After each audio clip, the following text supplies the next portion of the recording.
read Daniel chapter 1, and we'll ask Brother Dan Jolly to read that for us. And the days of light, slumbering and sleeping. When Paul wrote to Timothy in the second epistle in the first century, he made a very interesting comment about the fabric of ecclesial life. Let's just begin looking at 2 Timothy chapter 2. Here's the comment the Apostle Paul made to Timothy about ecclesial life. And in the midst of a chapter on discipleship, he breaks into an analogy which has an enormous Old Testament context. And it begins in verse 19 of 2 Timothy chapter 2. This is what he says. Nevertheless, the foundation of God standeth sure, having this seal, or this inscription, as the word means. So what we're saying is that this is a foundation with an inscription on it. In fact, there are two inscriptions on it. The Lord knoweth them that are his, and secondly, let every one that nameth the name of Christ depart from iniquity. And so what you're reading about here is a house, or the language of a house. And on the foundation of this building are written two phrases. And both of them, as it happens, are quotations from Numbers 16 from the story of Korah, Dathan and Abiram.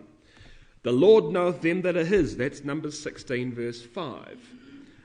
Let everyone that nameth the name of Christ depart from iniquity. That's Numbers 16 verse 26. And what happened in the days of Korah, Dathan and Abiram, you see, was that there was a national ecclesia, if you like. A couple of million people that Moses had in the desert 18 months after they'd left Egypt. The problem was that the camp was divided into two parts. Those that supported Korah and those that didn't, you see. The wicked on the one side and the righteous on the other side in the same ecclesia. And the apostle makes this comment. He says, be careful just what sort of Christadelphian you are.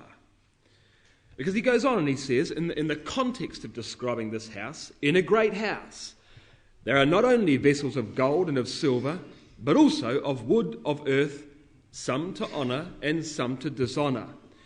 If a man therefore purge himself of these what? Of these works of dishonour, which he records in the previous verses, then he shall be a vessel unto honour, sanctified and meet for the master's use, and prepared unto every good work. Well, we've got an ecclesial house. There are two kinds of vessels in the ecclesial house. There are vessels of honour and there are vessels of dishonour. Let's not beat around the bush. Not every Christadelphian who is in the truth when Christ returns will be in the kingdom of God. It all depends what kind of vessel you are. It may be that you're in the house. That doesn't guarantee a place in the ultimate house. It's all about what kind of a vessel you are. Some vessels depart from iniquity and some vessels don't. Some vessels know the God they serve and some vessels don't. Now, I said that there's an enormous Old Testament context behind this, and I don't mean Korah, Dathan and Abiram, even though verse 19 quotes the incident. The context actually begins, or we're going to begin, in Daniel chapter 1. Because Daniel chapter 1, as you might remember, in the early verses talks all about the vessels of the house. Because when a portion of the nation of Israel went into captivity under Nebuchadnezzar in these early verses, so also did the vessels of the house of God. And this is how Daniel chapter 1 begins. Now, I'm not going to go all the way through Daniel chapter 1 this morning. I'm just going to look at this theme of the vessels which runs through Scripture. That means we're going to turn quite a few pages, but it's an extremely interesting theme. Here it begins in verse 1 of Daniel chapter 1. In the 3rd year of the reign of Jehoiakim, king of Judah, came Nebuchadnezzar, king of Babylon, unto Jerusalem and besieged it. So it's the year 606 BC. Jehoiakim's been on the throne for 3 years. He's destined to rule for another 8 because he ruled for 11 years.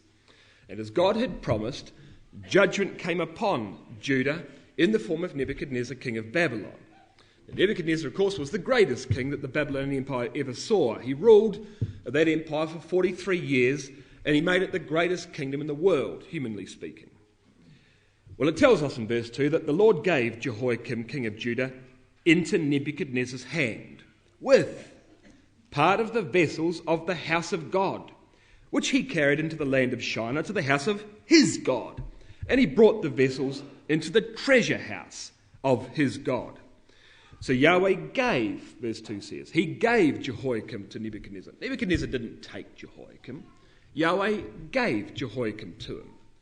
But it wasn't just, as you read, it wasn't just Jehoiakim that Yahweh gave to Nebuchadnezzar. He also gave him the vessels of the temple. And Nebuchadnezzar took those vessels into Shinar and put them in the house of his God. And the point is this: those vessels represent people. Vessels are objects of capacity, you see. They represent the servants of God with all their various capacities. And so you might read in Acts chapter 9 and verse 15 that the Apostle Paul was a chosen vessel unto me, says God, and he'll bear my name among the Gentiles. Or Romans 9 and verse 22, that Pharaoh was a vessel of wrath, fitted to destruction, because he was unworkable and God couldn't use him. So vessels represent people, you see. And notice this, verse 3. The king spake unto Ashpenaz, the master of his eunuchs, that he should bring certain of the children of Israel and the king's seed and the princes and bring them to Babylon. Now that's interesting because verse 2 told you that part of the vessels of the house of God were taken. Verse 3 tells you that certain of the children of Israel were taken. And those two statements are parallel statements. Part of the vessels were part of the children, you see, because vessels represent people. Don't forget it. The vessels represent people. The thing is, however, that these vessels in Daniel chapter 1 are precious. Nothing can be allowed to happen to these vessels. And for that reason, God has protected them. He's kept them safe. Where did he put them? Well, the end of verse 2 tells you that he put them, Nebuchadnezzar, he got Nebuchadnezzar to take them to the land of Shinar and bring those vessels into the treasure house of his God. He put them in a vault. But God did more than that. He didn't just store the vessels in a safe place. He gave those vessels a protector. He gave them a minder. He gave them somebody who would look after them. And you meet him in verse 7 of Daniel chapter 1.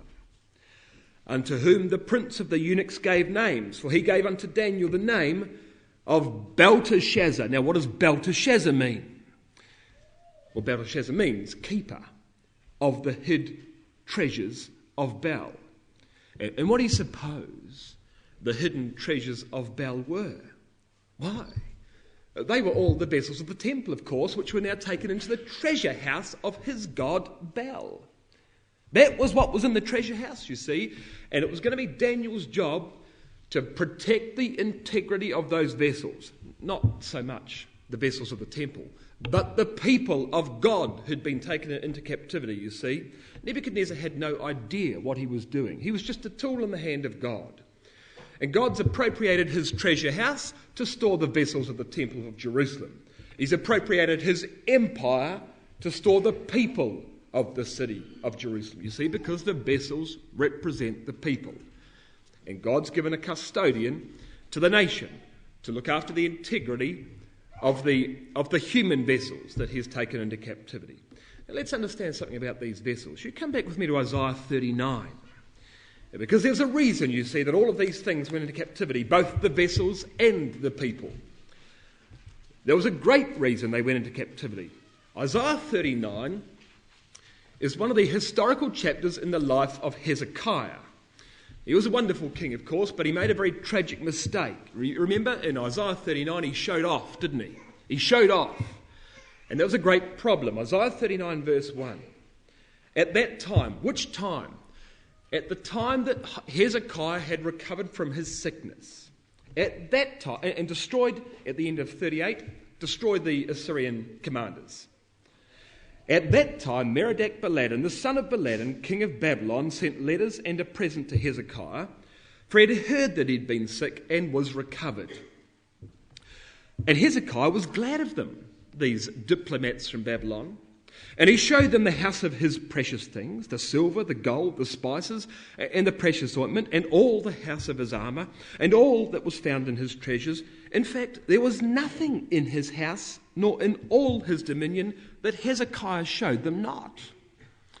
So here come messengers from Babylon. Understand that Babylon is really the second city of the Assyrian Empire. Babylon's not in control of its empire in Isaiah 39. The Assyrian Empire is still the dominant empire of the world. But Babylon always agitated, and Merodach-Baladan was a freedom fighter. He was a local appointed lord over the city of Babylon, but he was in subjection to the Assyrian Empire, and he hated it, and he always agitated against Assyria. So he was in and out of prison, but the Assyrians could never afford to kill him because he was far too powerful. The people thought a lot of him. Well, Merodach-Baladan sends messengers to Hezekiah. Why? Because they've got a common enemy in Assyria. And by the way, Merodach-Baladan would really like to know what Jewish superweapon had been unleashed that wiped out the Assyrian army. And so down come these diplomats from Babylon to have a conference with Hezekiah. Well, Hezekiah, it appears, accepts the credit for the destruction of the Babylonians. He never really says that it was God's doing, and all he did was made it a matter of prayer and stood on the wall and watched what happened. He doesn't appear to tell the Babylonians that. And so he shows off and he shows them everything about his kingdom. And you can't help but notice in verse 2, all the house of his armour, all that was found in his treasures, all that was found in his dominion. He showed them everything, these Babylonians, the gold, the silver, the spices, the tree, everything. So that what the Babylonians saw in Jerusalem that day would have become proverbial back in the annals of Babylon. Oh, the gold of Jerusalem. Well, they never ever forgot. 100 years later in Nebuchadnezzar's day, they never ever forgot what they saw that day in Hezekiah's Jerusalem. Well, verse 3 goes on. Then came Isaiah the prophet unto King Hezekiah and said to him, who were they? And Hezekiah said, oh, Isaiah, you wouldn't believe it. They've come from Babylon to see me. Oh, yeah? What'd you show them? What have they seen in thy house? Verse 4. Oh, well, Isaiah, I showed them everything. I showed them everything in the whole house. All that is in my house have they seen. In fact, there's nothing among my treasures that I have not showed them. Oh, yeah? Now hear the word of Yahweh of armies. Behold, the days come that all that is in thine house, as you say, verse 4, all that is in my house, I tell you, verse 6, all that is in thy house, and that which thy fathers have laid up in store until this day shall be carried to Babylon. You said, verse 4, nothing among your treasures have I not shown them. I tell you, verse 6, nothing shall be left, saith Yahweh. Every item of silverware you showed them will be taken into Babylon. Well done, Hezekiah. But it didn't stop there. Verse 7, and of thy sons that there shall issue from thee, which thou shalt beget, shall they take away, and they shall be eunuchs in the palace of the king of Babylon. And that takes you from verse 7, that takes you straight to Daniel chapter 1 verse 3, because Daniel, of course, was of the seed royal of the descendants of Hezekiah. And 100 years after Hezekiah, this curse was fulfilled, and Daniel himself was taken to Babylon and given into the hand of who? Ashpenaz, the master of the eunuchs. So it's very likely, brothers and sisters, that Daniel was a eunuch in the kingdom of Babylon in fulfillment of Isaiah chapter 39 verse 7.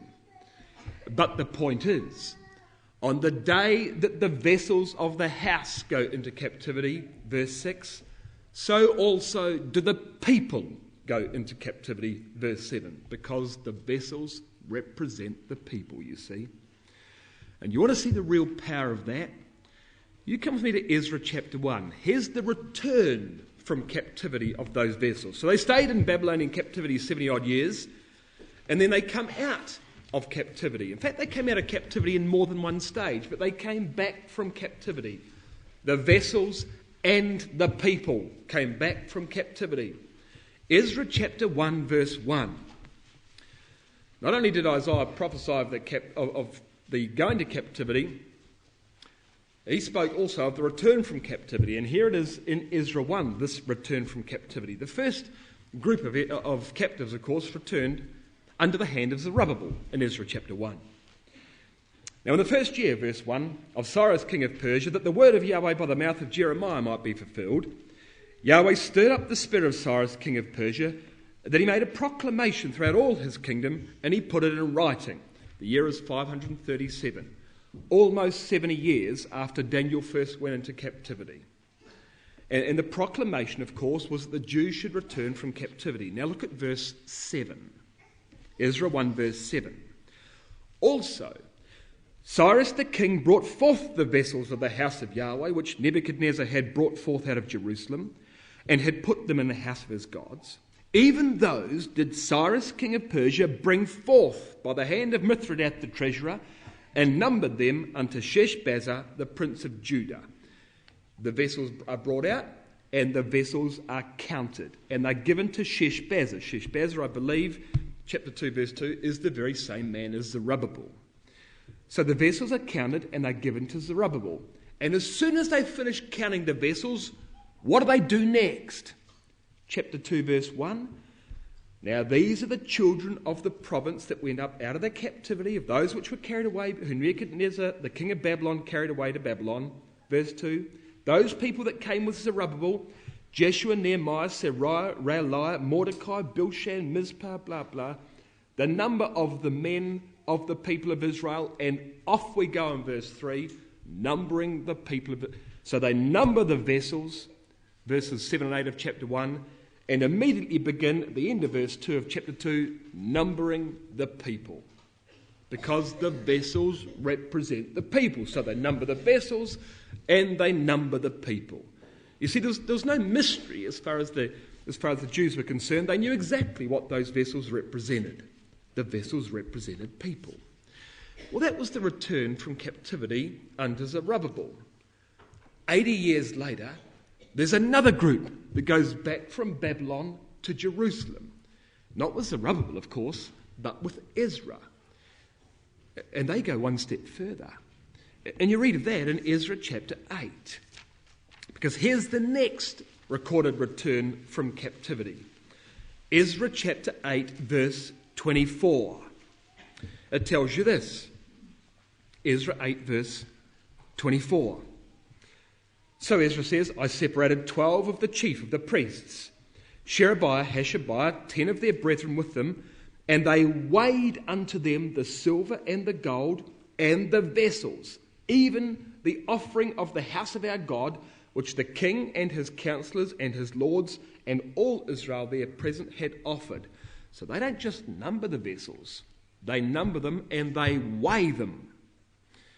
And then when they get to Jerusalem, when they leave Babylon, they finally get back to Jerusalem, in verse 32, they weigh them again. Verse 32 says, and we came to Jerusalem, we abode there 3 days, and on the 4th day was the silver and the gold and the vessels weighed in the house of our God by the hand of Meremoth, the son of Uriah the priest. Now that's a bit puzzling. You think about that. So these are metal containers. They don't lose weight by travelling. But you see, Ezra sees a meaning in these vessels. He left Persia with a certain capacity, and whatever happened on the way was his responsibility. He didn't want that capacity diminished. And so he weighs the vessels before they leave, and he weighs them when they return. And look at Ezra's reasoning, verse 28. Ezra 8, verse 28. And I said to them, ye are holy unto Yahweh. The vessels are holy also. And the silver and the gold are a freewill offering unto Yahweh God of your fathers. You're holy, and the vessels are holy. Because the vessels represent the people. You see, everywhere you look, there's a link made between the vessels and the people. The way the vessels are described, the people are described. What's done to the vessels is done to the people. There's no mystery, is there? Everyone understands, you see, what these vessels mean. The vessels are people. Ezra understands that. Zerubbabel understands that. Isaiah understands that. Daniel understands that. And when those vessels were carried into captivity, you see, God acted so that every means was in place to ensure that during 70 years in Babylonian captivity, those vessels never ever lost their capacity. They were very precious, you see. And that answers one of the age-old questions of the prophecy of Daniel. When the kingdom of Babylon fell at the end of Daniel chapter 5, Belshazzar the king died. It was at Belshazzar's feast. He dies, the Assyrians come in, there's writing on the wall, you know the story. That left Daniel the most senior member of the Babylonian Empire, so that when the Persians burst in the door, it was Daniel that negotiated the surrender of the kingdom of Babylon to the Persians. Well, you come with me to the end of Daniel 5. Look what happened. So here's Daniel. And as far as the Persians are concerned, he's a Babylonian. He's the most senior Babylonian left. And he's talking terms of surrender on behalf of the Babylonian Empire to Cyrus the Great and Darius the Mede, his father-in-law, as they walk in the door to take over the kingdom. It's Daniel that's there. And in verse 30 of Daniel chapter 5 it says, "In that night was Belshazzar the king of the Chaldeans slain, and Darius the Median took the kingdom, being about 62 years old." So there's the fall of Babylon. Verse 1, chapter 6. "And it pleased Darius to set over the kingdom 120 princes, which should be over the whole kingdom. And over these 3 presidents, of whom Daniel was first, that the princes might give accounts to them, and that the king should have no damage." Now that's unprecedented, isn't it? The man who was second in charge of the Babylonian Empire is elevated to the rank of president in the succeeding empire. And not just president. Look at verse 3. "Then this Daniel was preferred above the presidents and princes, because an excellent spirit was in him, and the thing thought to set him over the whole realm." So Daniel's number 2 in Babylon. The Persians walk in, they wipe out the Babylonians. And by the way, Jeremiah 51 verse 57 says that all the Babylonian princes were executed. Daniel keeps his life, and the Persians want to make him number 2 in their empire as well. Well, when has that ever happened in history? When does one empire come in and execute the aristocracy of the previous empire and keep one person and make them second in charge of their empire as well? You just don't hear about that kind of thing occurring. So how can it happen here? What's going on here?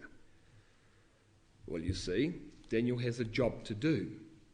And God uses the Babylonian Empire, and he simply uses the Persian Empire.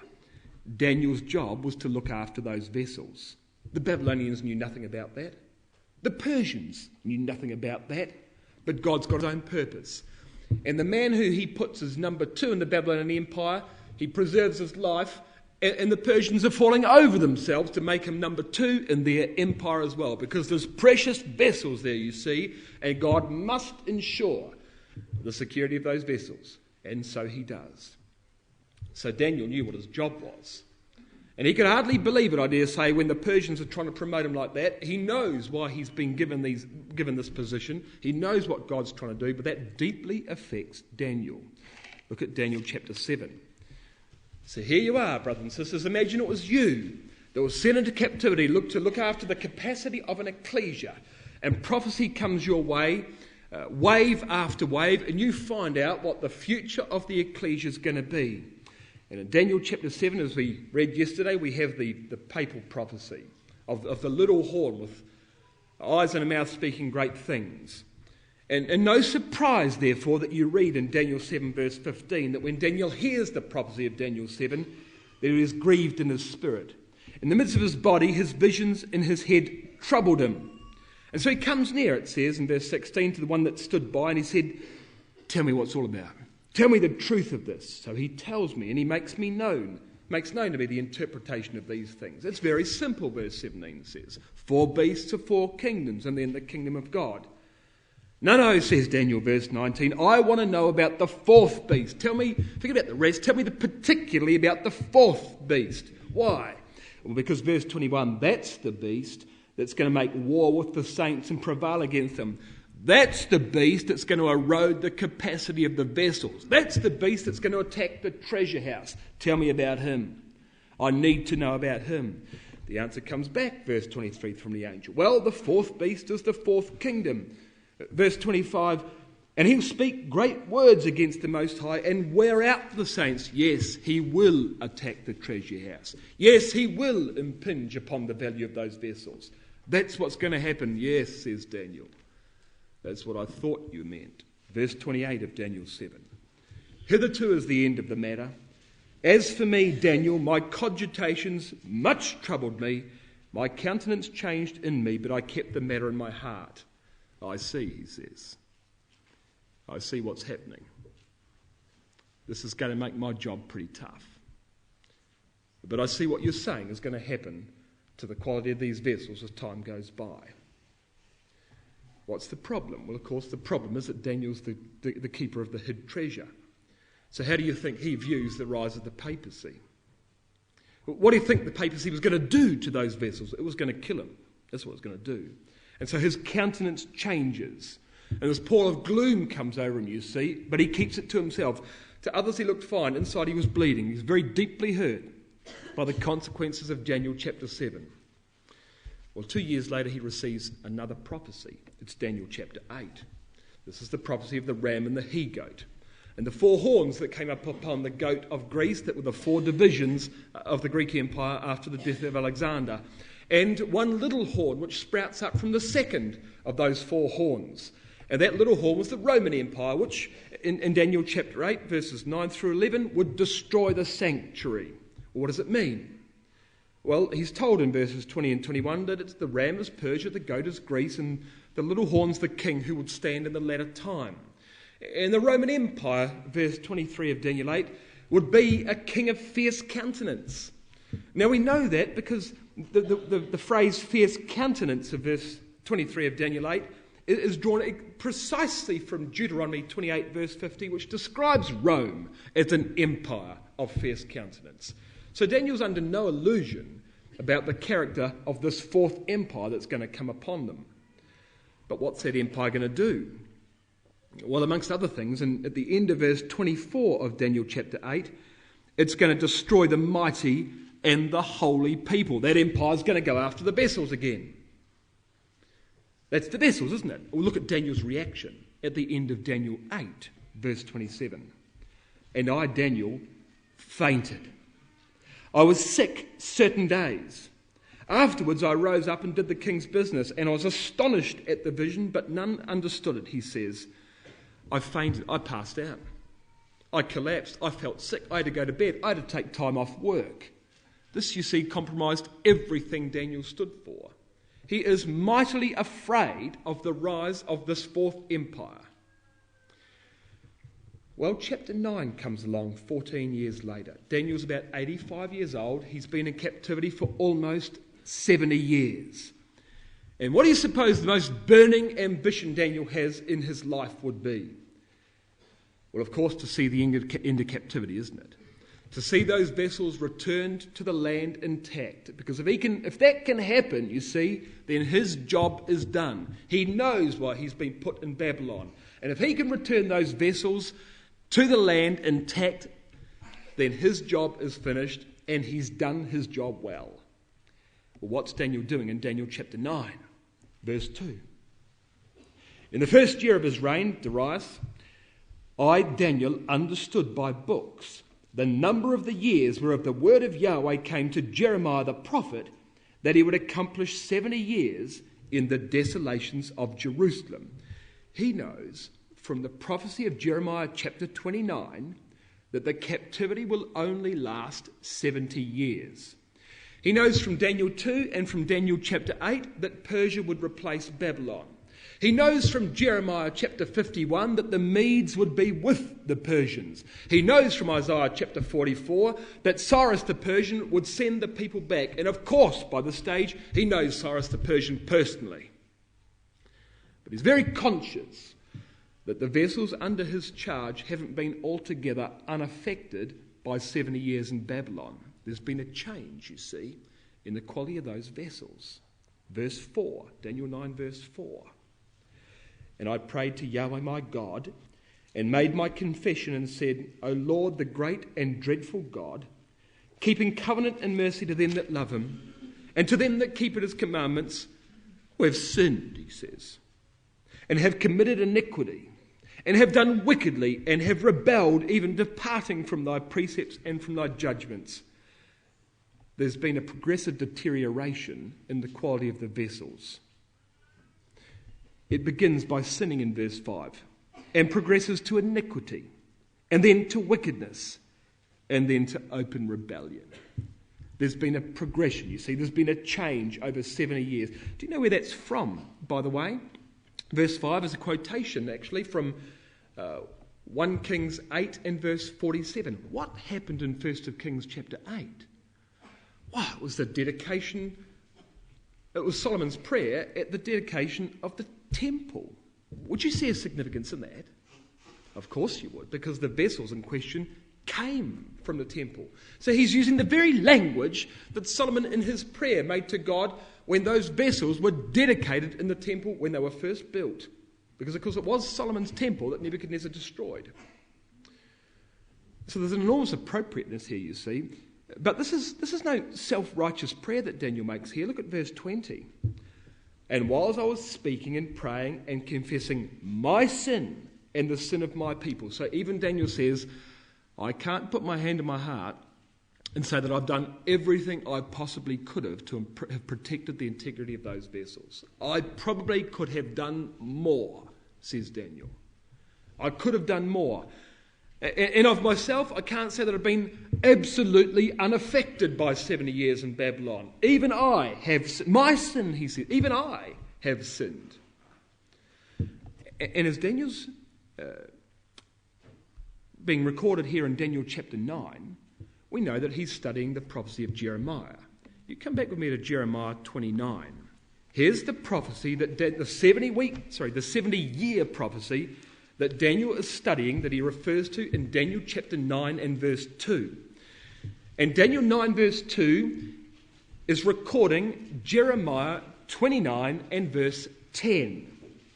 And it tells you in Jeremiah 29 verse 10 that after 70 years be accomplished at Babylon, I will visit you and perform my good word toward you in causing you to return to this place.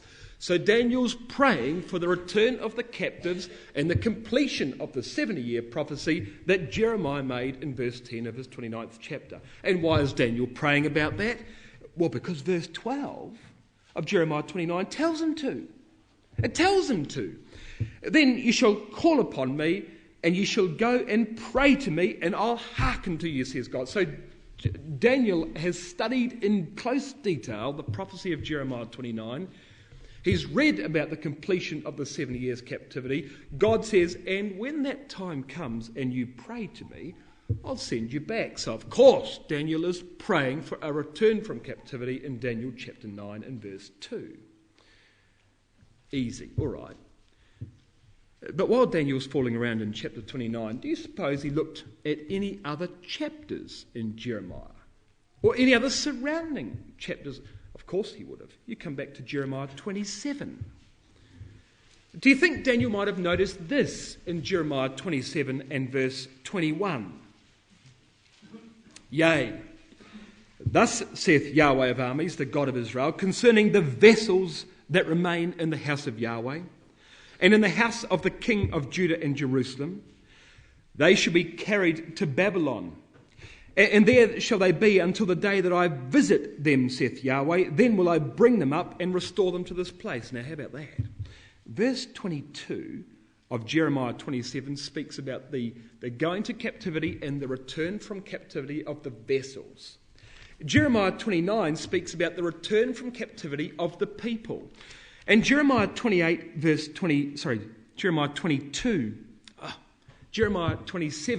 22 is directly parallel to Jeremiah 29 verse 10. You just flip the page back and forth and you'll see that, well, God will visit them in Jeremiah 27 and in Jeremiah 29. He'll restore them to this place at the end of Jeremiah 27. And he'll cause them to return to this place in Jeremiah 29 verse 10. What's the point? The point is whatever happens to the vessels happens to the people. Whatever happens to the people happens to the vessels, because the vessels represent the people. And let me tell you this. It wasn't only the faithful that understood that. There were various false prophets, alive in the times of Jeremiah that said, no, it'll never happen. We'll never ever go to Babylonian captivity. Jeremiah, you tell lies. And in Jeremiah 28, you read the prophecy of Hananiah. And in verse 2 of Jeremiah 28, it says this: Thus speaketh, so this is a false prophet, thus speaketh the Yahweh of armies, the God of Israel, saying, I've broken the yoke of the king of Babylon.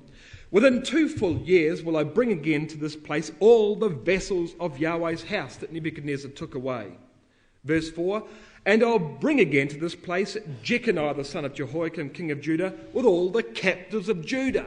Even the false prophets understood that the vessels represented the people, so that when the vessels return in verse 3, so will the people in verse 4. And this false prophet says, it'll all happen inside of 2 years. Well, not true. It was going to take 70 years. But the point is, even the false prophets had linked the vessels with the people. It's absolutely unambiguous, you see. Absolutely unambiguous. But amongst all of this, there was one event that testified to the value of those vessels above anything else. 3 years prior to Daniel chapter 9, the Babylonian Empire had fallen, and it fell at the feast of Belshazzar in Daniel chapter 5. Jeremiah had prophesied already in chapter 50 and 51 that would happen. In Jeremiah 50 verse 38 it says that the waters of the river would dry up.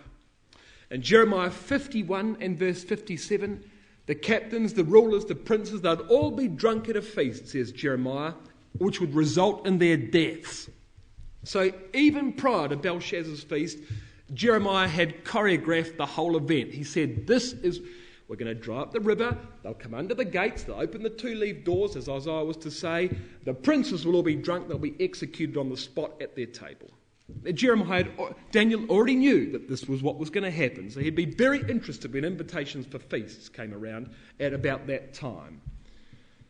So Jeremiah certainly spoke of the fall of Babylon, but what do you think the reason would be that Jeremiah would give for the fact that Babylon had to fall? And particularly that it had to fall in that particular way, at a feast of Belshazzar. Why would Jeremiah say that Babylon's got to fall in that manner? Well, you've got the answer. Look at Jeremiah 51. Jeremiah 51 and verse 11. This is why it had to happen then and in this manner. Jeremiah 51 says, this is the reason God overthrew Babylon. Make bright the arrows, verse 11. Gather the shields. Yahweh hath raised up the spirit of the kings of the Medes, for his device is against Babylon to destroy it, because it is the vengeance of Yahweh, the vengeance of his temple. Now, what is that supposed to mean? It was God's intention that the vessels would go into captivity. It was God's intention that he would give them to Nebuchadnezzar to take into captivity. Why then would God punish Babylon and take vengeance towards his temple, when it was God's plan that the Babylonians should destroy that temple and take those vessels into captivity? Why is Babylon being punished for something that God's asked them to do? Well, the answer is in Daniel chapter 5. Come back to Belshazzar's feast, and you probably know it. Babylon exceeded its remit, you see. They went too far, and they offended against the temple. And they'd pay for that with their lives. And here it is, Daniel chapter 5, verse 1. Belshazzar, the king, made a great feast to 1,000 of his lords and drank wine before the 1,000. Belshazzar, while he tasted the wine, commanded to bring the golden and the silver vessels which his father Nebuchadnezzar had taken out of the temple which was in Jerusalem, that the king and his princes, his wives, his concubines might drink therein. Now, what do those vessels represent? These aren't just gold and silver plates and bowls. These are people.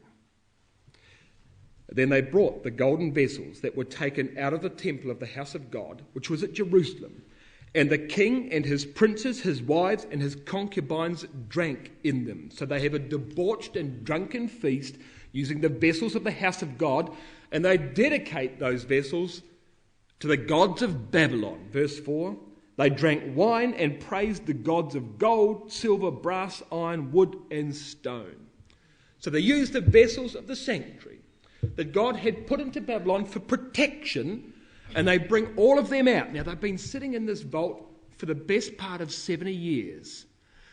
And this clown one day brings all of them out and says, well, let's do something. And all these vessels are lined up on the table between their liquor in this drunken feast on the last day of the Babylonian Empire. And they're going to use these to praise the idols of Babylon. Nebuchadnezzar wouldn't have done that. Belshazzar does that. Well, sacrilege is one thing, but knowing what we know about the vessels, there's a significance here you see that Belshazzar would have had no idea of. Oh yes, in verse 4, he used those vessels in the worship of the gods of Babylon. But those vessels aren't just vessels. These vessels are servants. What had Babylon done to the servants of God? Well, she had used them in the worship of her gods, hadn't she? She'd changed their names. She'd changed their language. She'd changed their dress. She'd changed their religion. And she'd made them drink of the wine of her fornication. That's what Babylon did to the captives that went in there. Many of the Jews that left Jerusalem that day under the hand of Nebuchadnezzar in his successive campaigns never ever returned from Babylonian captivity. They were lost. They were assimilated into the world. Daniel had done his best, but those vessels had been damaged, you see. They had sinned, chapter 9 says. They'd committed iniquity. They'd done wickedly. They'd departed from the precepts of the truth. And for some of them, that was irreversible. They would never, ever leave Babylon. Only a small fraction of the captives that were taken ever returned to Israel. And in the meantime, Babylon would create a system that would persecute the saints for the next 2,000 years, in an unbroken line, as we saw last night, for the next 2,500 years. And because of that, God would avenge his temple. And in that case, since vengeance must come, who would you say would be the most appropriate person to pronounce the judgment? Well, who better than the keeper of the treasure, than the keeper of the hid treasure? And what was the verdict against Babylon? Verse 25. Daniel 5, verse 25. What's the verdict? Here is the verdict. There was writing on a wall. In verse 25, this is the writing that was written. Mene, mene, tekel, upharsin. This is the interpretation of the thing, says Daniel. Many. God has numbered thy kingdom and finished it. Tekel, thou art weighed in the balances and found wanting. How about that? Where have you read that before? Babylon was weighed and Babylon was numbered. That's exactly what they did in Ezra chapter 8 to those vessels. Isn't that the point? Isn't that exactly how God treated those vessels? Babylon's lost her capacity.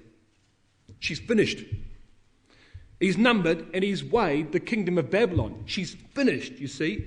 It's an amazing story, brothers and sisters. It's an amazing story with an amazing conclusion. And what a marvellous vindication of Bible prophecy. And look at the poetry in which Babylon was judged. And if there's an abiding exhortation for us in all of this, it surely must be this. Don't diminish your capacity.